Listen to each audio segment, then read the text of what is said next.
नमस्कार, मैं ज्योतिष चौहान। लोकसभा चुनाव 2024 को लेकर माहौल गर्म है। चौक चौराहे गली मोहल्ले हर जगह लोगों से बातचीत कर रहे हैं। चुनाव का क्या मूड है, क्या मिजाज है, बीजेपी एक बार फिर से यानी कि तीसरी बार सरकार बना रही है या फिर इंडिया गठबंधन का जोर है। तमाम लोगों से बातचीत करते हैं। बीजेपी कह रही है हमारी गारंटी है कि तीसरी बार सरकार बनाएंगे। इसके बाद सबसे ज़्यादा जो कार्रवाई होगी वो भ्रष्टाचार पे होगी। उत्तर प्रदेश की रैली से, पहली रैली से मोदी जी ने बोला है।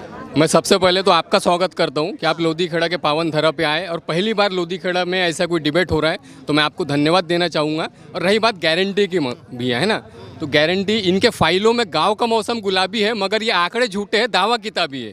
ये आपको भी पता है, ये आपको भी पता है। आपने देखे अच्छे दिन आए, नहीं आए। Skill India, make in India, stand up India बना, नहीं बना। 100 स्मार्ट सिटी बनी, नहीं बनी। किसानों की आय दोगुना हुई, नहीं हुई। आज तक हुआ क्या? बुलेट ट्रेन चली, नहीं चली। तो ये गारंटी में कोई विश्वास नहीं है।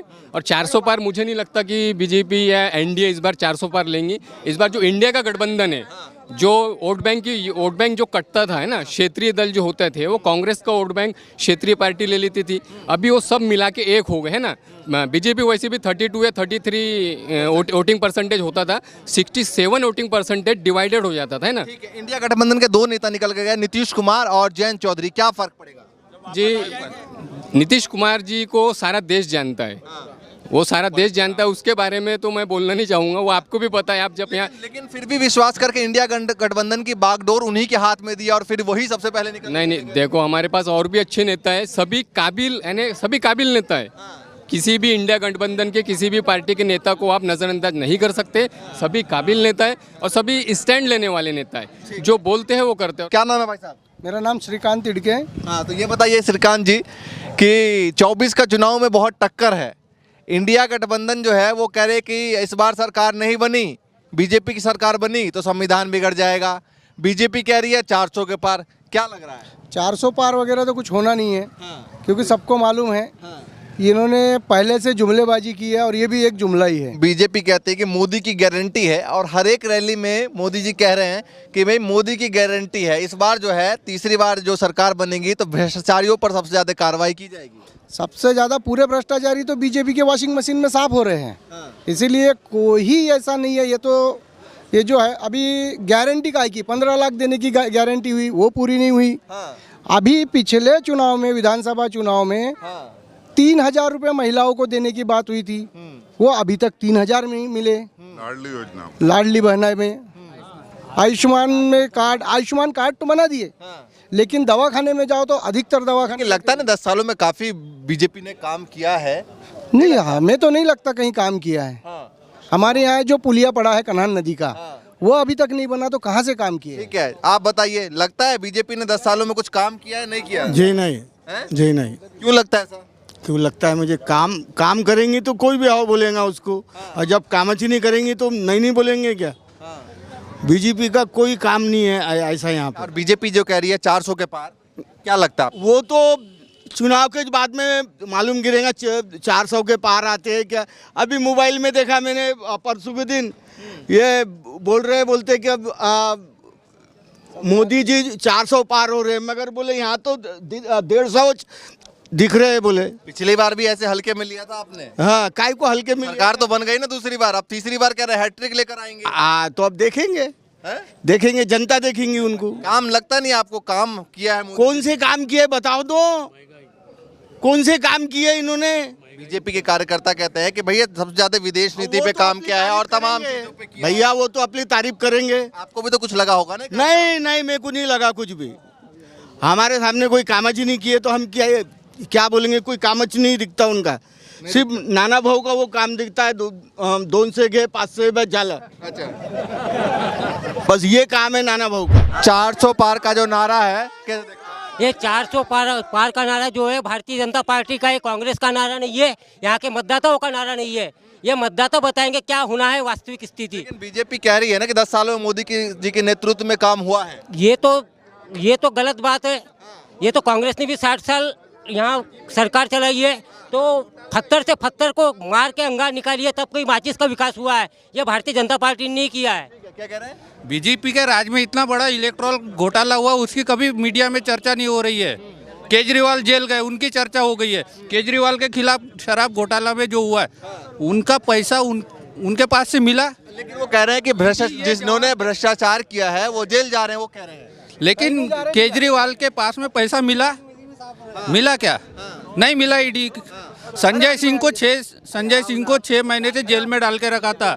6 महीने में 1 रुपए भी संजय सिंह के पास नहीं मिला, उनको सुप्रीम कोर्ट ने बेल दे दी। ये है इनका चेहरा, ये सिर्फ भ्रष्टाचार कर सकते हैं और कुछ नहीं कर सकते। चलिए, इस बार कह रहे हैं मोदी की गारंटी, क्या क्या गारंटी लगती है जो 14 से लेकर और अब 24 चल रहा है, 10 सालों में हुई है? मोदी की सिर्फ जुमले की गारंटी है। 2 करोड़ नौकरी युवाओं को देने की गारंटी थी, वो दी। 15 लाख हर एक अकाउंट में देने की गारंटी थी, वो दी नहीं दी। ये सिर्फ गारंटी जुमलेबाजी में दे सकते हैं और कुछ नहीं है। बताइए जरा क्या कह रहे हैं, बताइए। मोदी जी की गारंटी क्या गारंटी है भैया, मेरे को बताओगे तो? मोदी जी ने बिजली बेच दिया, रेल बेच दी, प्लेन बेच दिए, रोड बेच दिए। कौन सी चीज की गारंटी? आगे चल के अपने को भी बेच देंगे मोदी जी। हाँ, मैं एक चाय बेचने वाला हूँ, चाय बेचने वाली की सोच चाय बेचने तक ही रहेंगी भैया। प्रधानमंत्री है, देखिए। अरे बात तो सुनो पहले। मोदी जी बोलते 2.5 लाख दिए हमने, आम आदमी ने आम आदमी ने 2.5 लाख उठाए। वो 2.5 लाख के पीछे कितना कर्ज उठाया आदमी ने, मेरे को बताओ। तो वो कह रहे हैं कि धारा 370 का मुद्दा है, राम मंदिर का मुद्दा है, ये मुद्दे, एक सेकंड, ये मुद्दे क्या यहाँ पर इफेक्ट करेंगे? नहीं होंगे। कमलनाथ जी चुनाव जीत के आएंगे और अच्छे वोटों से जीत के आएंगे कमलनाथ जी चुनाव। क्यों लगता है? उन्होंने काम किया है। उसके बाद शिवराज सिंह जी चौहान ने जब मुख्यमंत्री जी थे कमलनाथ जी, उस समय छिंदवाड़ा में मेडिकल कॉलेज को 1200 करोड़ रुपए दिया था। जैसे ही गवर्नमेंट हटी, शिवराज सिंह जी ने वो फंड 600 रुपए में कर दिया, 6000 करोड़ में कर दिया। 600 करोड़ रुपए में क्यों किया? मैं बोल रहा हूँ क्यों किया? आज छिंदवाड़ा जिले की तरक्की होती, मेडिकल कॉलेज बनता, वहाँ पे लोग आते पढ़ते, जिले का विकास ऐसा होता है। जिले का विकास कम खर्चे से नहीं होता। मेरा इतना ही बोलना है। और नकुल नाथ जी जीत के आएंगे। ठीक है। बंटी साहब टक्कर दे रहे हैं? नहीं, टक्कर तो दे रहे होंगे। नहीं दे रहे। 3 बार हार गए छिंदवाड़े से, 2 बार कमलनाथ जी ने हरा दिया, तीसरे बार के उनको मुखी खाना ही है फिर से भैया। चलिए, आप बता दीजिए भाई साहब, कहाँ से हैं? यहीं से लोधीखेड़ा से। क्या सोच रहे हैं, बताइए जरा। चुनाव आ रहा है, बीजेपी कह रही है 400 के पार, तीसरी बार हमारी फिर से सरकार। मुश्किल है, मुश्किल है। क्यों लगता है आपको? क्योंकि यहाँ पर बेरोजगारी ज़्यादा है। सबसे बड़े मुद्दा है बेरोजगारी। 5 किलो अनाज में लोगों का पेट नहीं भरता ना। बेरोजगारी सबसे जरूरी बात है, रोजगार दो। यहाँ रोजगार कुछ भी नहीं है। मोदी जी ने तो कहा कि साल में 2 करोड़ रोजगार हमने दिया। कुछ भी नहीं है, सब जुमला है, बेकार है, सब फालतू की बातें है। कोई रोजगार नहीं है। कंपनी में जाते हैं फिर वापस आ जाते हैं, कोई रोजगार नहीं है। आप बता दीजिए भाई साहब, क्या लग रहा है इस बार 400 के पार? बीजेपी कह रही है, विपक्षी पार्टी कह रही है कि अगर बीजेपी की सरकार बन गई तो संविधान खतरे में आ जाएगा। आपको क्या लगता है? बीजेपी की सरकार बनी तभी कश्मीर से धारा 370 हटी हुई है। बीजेपी की सरकार बनी तो यहाँ 2.5 लाख रुपए जो लोगों ने लिया है मकान के लिए, वो प्रधानमंत्री मोदी जी ने दिया। इसके पहले कांग्रेस के सरकार में जब 2004 से 14 तक थी ना, हर दिन एक घोटाले का नया नाम आता था। 2000 करोड़ का घोटाला, 2 लाख करोड़ का घोटाला। ये घोटाला बीजेपी के शासनकाल में 10 साल में एक आध हुआ तो बताए। लेकिन ये बात कह रहे हैं कि बीजेपी की जो है अपने कार्यकर्ताओं पर ईडी की जांच क्यों नहीं बैठाते हैं? वो कह रहे हैं कि भाई आम आदमी पार्टी के पे और तमाम पार्टियों पर बैठाते हैं। ईडी की जांच बैठाने का काम, एक बात सुनिए, आप भी पत्रकार हो, आप जानते हो, ईडी की जांच बैठाने का अधिकार न मोदी को है न सुप्रीम कोर्ट को है। घोटाला आप करोगे तो आपके ऊपर बैठेगी कि मेरे ऊपर जांच बैठेगी? ये बताइए ना। घोटाला आपने किया है तो जांच तो आप पे बैठेगी। आयुष्मान भारत का आयुष्मान कार्ड जो बना है, लोगों को 5-5 लाख रुपए, यहाँ के कम से कम 10 लोगों के हार्ट के ऑपरेशन हुए, इसके पहले क्यों नहीं होते थे? तो मानते हैं 400 पार की जो बात है वो होगी? 400 पार नहीं, 404 पार कह रहे हैं हम तो। 404 पार बताइए भैया, चलिए बताइए जरा क्या होगा। 404 कह रहे हैं, 400 तो छोड़ दीजिए। अपने जिले का बता रहे हैं। पहले इन्होंने बताया 404, तो उसका जवाब दीजिए। बोलने को कुछ नहीं लगता। 404, 505 आया समय तो 600 भी बोल देंगे, वो बोलने को कुछ नहीं लग रहा है। हाँ, 526 सीट है तो वो 600 भी बोल देंगे, उसमें 543, समझेंगे नहीं? सब मुमकिन है, जब तक ईवीएम है तब तक सब मुमकिन है। क्यों लगता है सब बेकार है? बैलेट पेपर से चुनाव करवा दो, हम बता देते हैं क्या 400 पार होता है कि क्या होता है। ठीक है, आप बता दीजिए। आप चलिए चाचा, क्या नाम है चाचा? मेरा नाम है साहदेराव गोडबोले। मैं रिपब्लिकन पार्टी ऑफ इंडिया प्रदेश का सेक्रेटरी हूँ। ठीक है, ये बताइए कि इस बार देश भर में क्या देख रहे हैं, जिस तरीके से बीजेपी एक तरफ दम भर रही है और दूसरी तरफ इंडिया गठबंधन का है। इसके मामले में तो पहली बात तो ये बोलूँगा कि आम नागरिक जो भारत देश का है, उनके आम नागरिकों के जेब से प्रत्येक माह जीएसटी के माध्यम से जो पैसा ले जाया जा रहा है, इस प्रकार से कि 20% करीबन 20% जीएसटी लगी है। उद्योगपति अपना माल उत्पादन करता है और वो उत्पादन कराकर जीएसटी काट के जब लाता है, छोटे व्यापारी खरीदते हैं और छोटे व्यापारी खरीद कर वो कॉमन नागरिक में आता है, तो वो जीएसटी काट के वो कॉमन नागरिक दे रहा है। तो ये पैसा तो आम नागरिकों के जेब से जा रहा है। 10 साल में हम देखिए, हमने बीजेपी की सरकार को देखा है, तो क्या सोच रहे हैं कि मतलब कुछ काम ऐसे हैं जिनके बलबूते पर वो ग्राउंड पर उतर के वोट मांगेंगे या ऐसा? नहीं, तो वही बोल रहा हूँ ना मैं कि वोट मांगने का जो कारोबार है और वोट देने का जो प्रश्न है तो समस्या के ऊपर है। तो जीएसटी का पैसा जब यहाँ पर अरबों खरबों प्रत्येक माह जमा होता है कॉमन नागरिक से, एक दूसरी बात ये कि आई है कि यहाँ पर करोड़ों 2 करोड़ रोजगार देने का वादा 2 करोड़ साल में है ना, साल में। लेकिन उसमें हम देख रहे हैं कि वहाँ पर 2 करोड़ लोगों को रोजगार देने के बजाय रोजगार समाप्त किए जा रहे हैं। ठीक है, छिंदवाड़ा को लेकर आप क्या देखते हैं? मैं 1 मिनट जरा आप बात सुनिए।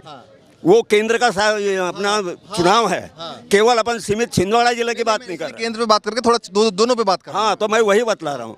जब वहाँ पर अभी जो कंपनी फैक्ट्रियाँ जितनी आई है, वो कंपनी फैक्ट्री में जो पहले से काम कर रहा है उसको 30,000 रुपये वेतन मिल रहा है, ठीक। उसके पश्चात में ये हो रहा है कि वहाँ अभी उसको उसमें नई भर्ती दे रहा है, नए भर्ती ठेकेदारों के द्वारा। तो जो 30,000 रुपये में जो काम करता है, हाँ, तो उसके पश्चात में आज जा रहा है वो 9,000 में कर रहा है। एक उसके पश्चात में 8 घंटे की ड्यूटी जो है वो 12 घंटे की गई। मतलब संवैधानिक अधिकार जो प्रत्येक नागरिक का है वो समाप्त किया जा रहा है। अब छिंदवाड़ा को लेकर आपको क्या लग रहा है? छिंदवाड़ा के इसमें तो अभी ये आम नागरिक तय करेंगे।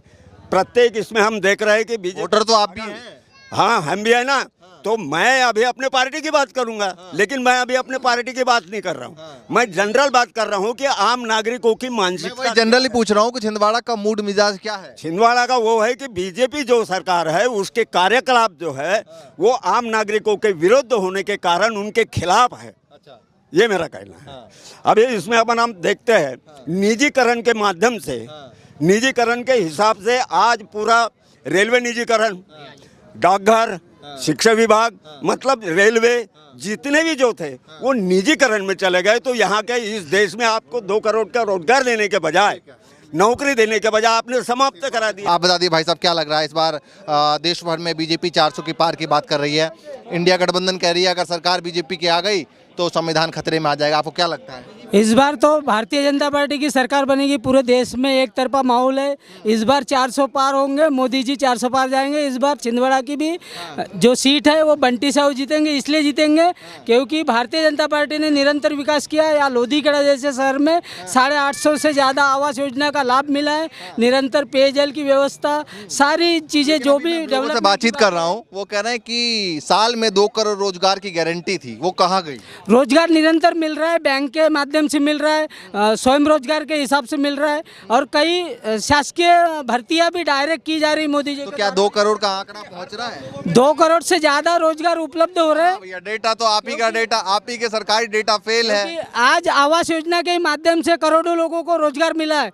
योजना के माध्यम से एक मिस्त्री से लेके लेबर से लेके तो बहुत से लोगों को रोजगार मिला। इंडस्ट्री, स्टील के लिए, सीमेंट वालों उद्योग के लिए सबको रोजगार उपलब्ध हो रहे हैं। वैक्सीन जैसी व्यवस्था मोदी जी ने बनाई और पूरे देश। ये लेबर का काम है, जो ये लेबर का काम है ये तो पहले भी होते थे, वो तो पहले भी थे। क्या है, काट नहीं है क्या?